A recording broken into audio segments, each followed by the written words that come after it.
The Prophet said, لا تقوم الساعة حتى تزول الجبال عن أماكنها. The end of time won't come until you see mountains removed from their places. When I was in Mecca, there's mountains have been removed from Mecca. Quwa'iqu'an, one of the mountains that's known as the Ahad al-Akhshabain.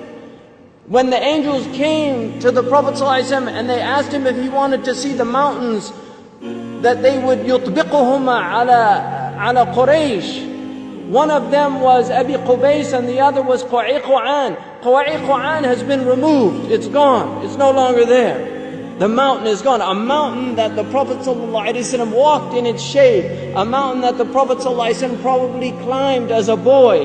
This mountain is now removed. Then the Prophet ﷺ said, لا تقوم الساعة حتى تزول الجبال عن أماكنها. These are signs for people to reflect.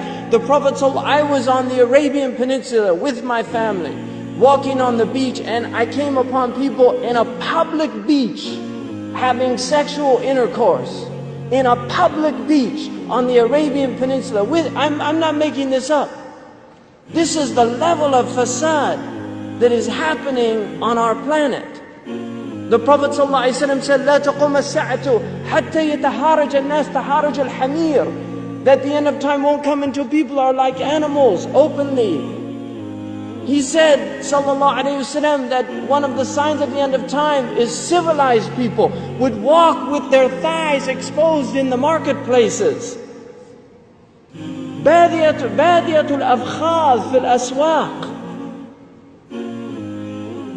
People, pens, he said, would be everywhere. He said that people, out of their love of the world, you would get two-income families. That people would be two-income families. That he said a woman will out حرصا على الدنيا تعين زوجها على التجارة. Out of love for this world, she'll work like her husband to earn livelihood, neglecting the children. Some people are forced to do that. And there's no blame on that. But there's people that just out of love of dunya, they will abandon their children and go out. These are the things that are happening around us. He told us that towards the end of time, you will see the people, the ala, ri'asha, yatatawaluna fil bunyan. He said there will be poor people who were the desert people, and they were poor, and they were taking care of goats and animals, and then they'll begin to build huge buildings. These are signs before your very eyes. We're seeing signs of our Prophet ﷺ. He told us that you will see the buildings of Mecca reach the mountaintops. The buildings of Mecca will reach the mountaintops.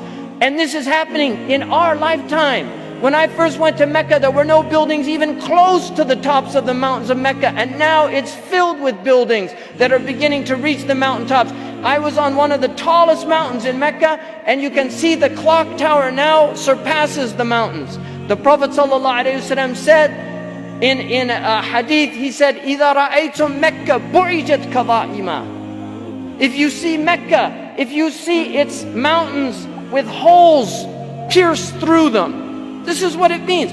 بُعِجَتْ كَظَائِمًا وَيَتَسَاوَى بُنْيَانُهَا رُؤُوسَ جِبَالِهَا. And you see the buildings reach or in a riwayah ta'lu, they will actually surpass the mountaintops.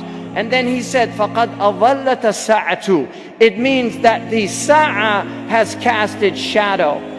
Imam As-Suyuti says in this, هِيَ عِبَارَةٌ عَنْ دُنُوَ السَّاعَةِ. It means that the hour is near, it's coming close. But if you took that literally, and in hadith tradition, in the usuli tradition, asr al-kalam al-haqiqa, that if the Prophet says something, you should always interpret it literally, unless there's a reason to go to a metaphorical interpretation. Now we have the clock tower casting a shadow over the Kaaba. So the clock tower, what do they call it in Saudi Arabia? As-sa'a. لَقَدْ أَظَلَّتَ السَّاعَةُ. You could take it literally. The clock has cast its shadow over the Kaaba.